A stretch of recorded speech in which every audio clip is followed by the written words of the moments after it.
Audio Jungle.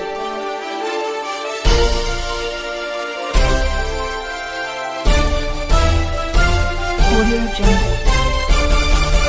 Khairpur Nathan Shah से खबर शामिल करते चले। खैरपुर नाथन शाह गस्टा तालका के जनरल सेक्रेटरी और फेज फाउंडेशन के फाउंडर समाजी वर्कर अली गुल चांडियो की 48वीं सालगिरह मनाई गई।